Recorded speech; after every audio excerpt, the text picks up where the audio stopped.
Oke, assalamualaikum warahmatullahi wabarakatuh. Kembali lagi dengan saya Idam Izin Dimiati.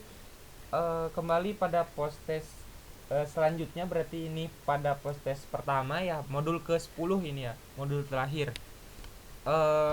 Yang studi kasusnya yang akan saya selesaikan yaitu buatlah program untuk mengurutkan isi elemen list mahasiswa berdasarkan nilai.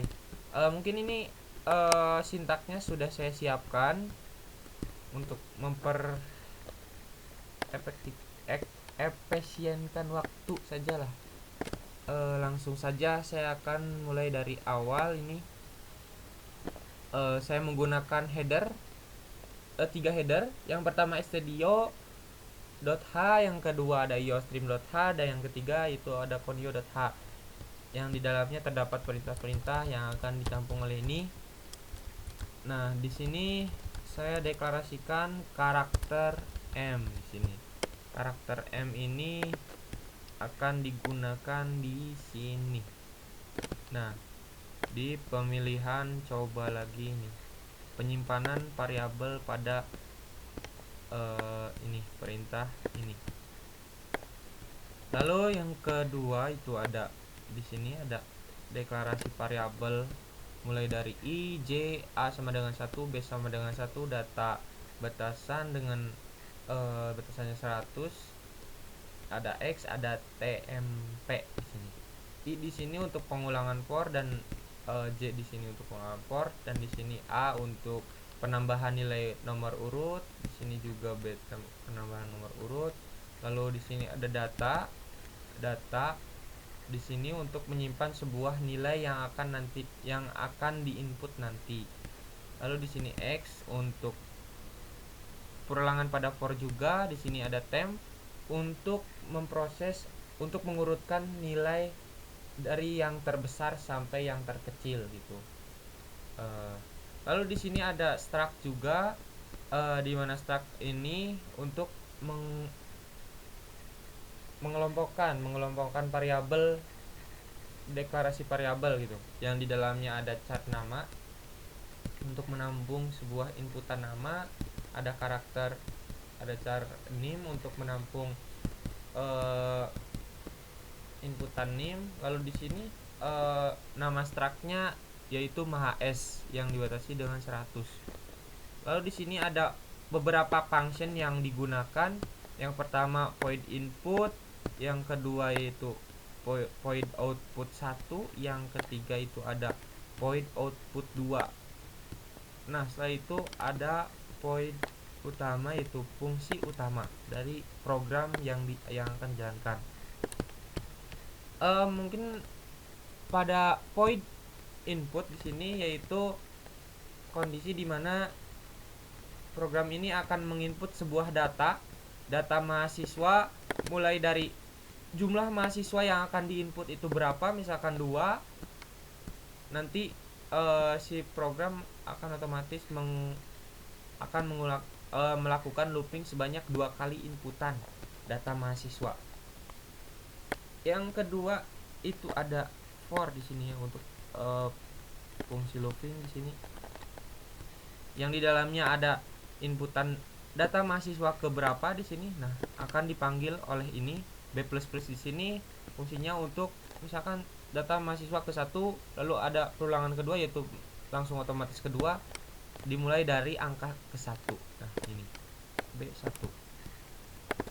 Lalu setelah itu ada nama di sini yang akan ditampung dalam sebuah variabel nama maha s, arraynya di dalam sebuah array i, di sini disimpan dalam sebuah array i, nama di sini.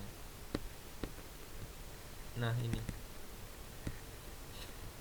cara pemanggilannya, cara penulisannya maha s di sini, nama structnya titik, lalu di sini ada nama variabelnya. Ini di sini get, kenapa tidak cin? Get di sini berfungsi untuk menampung sebuah kalimat kata.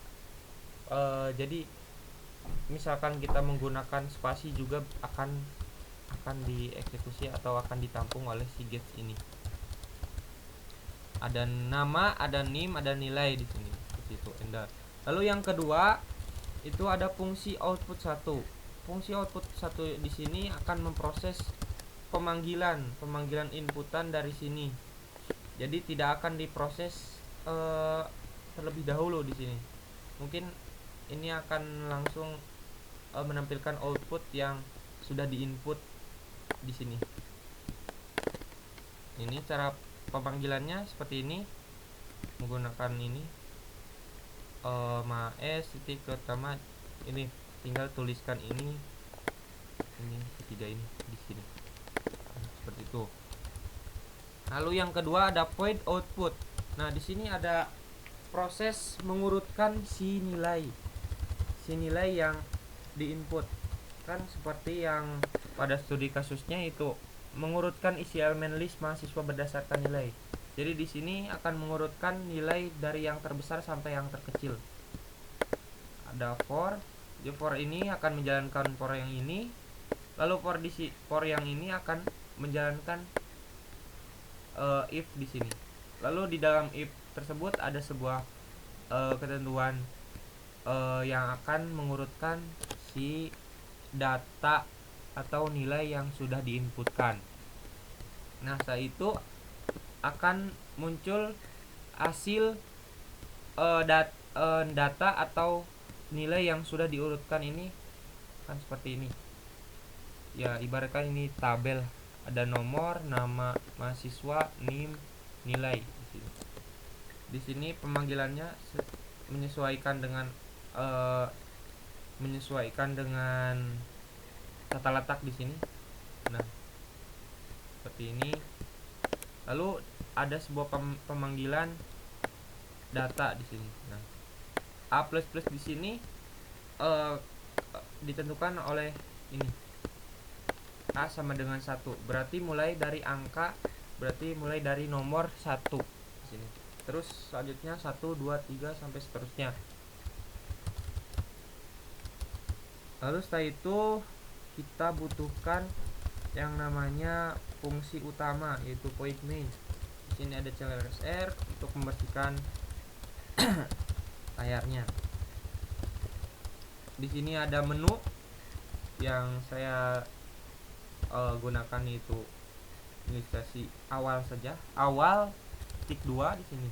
Yaitu pertama, ini fungsi void main ini akan menjalankan ini input sesuai dengan ketentuan yang secara berurutan itu. Mungkin nanti ini programnya pertama itu ada input, yang kedua itu setelah input itu akan dibersihkan oleh CLSR, lalu akan muncul output pertama. Output pertama ini akan memanggil si inputan, tidak ada proses sama sekali, langsung ini diinputkan hasil data inputan tersebut. Lalu ini ada output kedua. Nah pada output kedua itu adalah hasil proses dari pengurutan yang sudah ditentukan di dalam function output 2. Lalu ini ada garis, ini pemanggilan garis saja di sini. Mana? Oh sebenarnya ini garis tidak perlu ada. Ini saya sudah pindahkan langsung saja ke sini, tidak usah berarti. Ada guess untuk menahan sebuah tampilannya, ada CLSR untuk membersihkan layar ketika ada ini.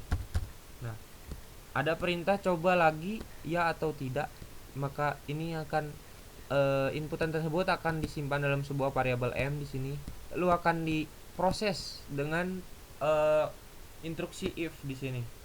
Jika m memilih y dan atau m y, maka akan kembali ke menu utama, yaitu menu awal ini. Akan terjadi pada awal lagi, input lagi seperti itu dan seterusnya. Lalu akan ditahan sebuah tampilan dengan get di sini. Mungkin itu yang dapat saya jelaskan. Sekarang selanjutnya kita cek testimoni programnya. Masukkan data mahasiswa di sini. Program mengurutkan list nilai mahasiswa. Jumlah mahasiswa misalkan yang akan kita input yaitu ada dua mahasiswa aja. Nama misalkan Idam di sini. Nah, ada NIM 2016 09 10 116 dengan nilai misalkan kita diurutkan dulu ya, acak 89 misalkan. Lalu nah di sini akan secara otomatis data kedua di sini itu fungsi dari tadi yang B plus itu, B sama dengan 1, mulai dari 1 ini. Lalu ini akan muncul data kedua B plus di sini. Lalu yang kedua itu ada nama yang kedua yang kita input misalkan izin di sini. Nah, dengan NIM 2016 09 10 117 dengan nilai misalkan 90 di sini. Ketika kita menekan enter, maka program akan menampilkan hasil dari urutan list nilai mahasiswa. Nah, seperti itu. Data mahasiswa sebelum diurutkan dan ada sesudah diurutkan. Sebelum diurutkan ini ada idam pada yang data yang pertama, yaitu ada izin, yang kedua yaitu, lalu ini diurutkan berdasarkan nilai dari nilai yang terbesar gitu. Nah, sesudah diurutkan ini hasilnya seperti ini, ada nomor 1, 2. Nah, yang ke satu ada idam sini 90, izin 90 89. Nah, ini 90 dan 89, mulai dari terbesar sampai yang terkecil.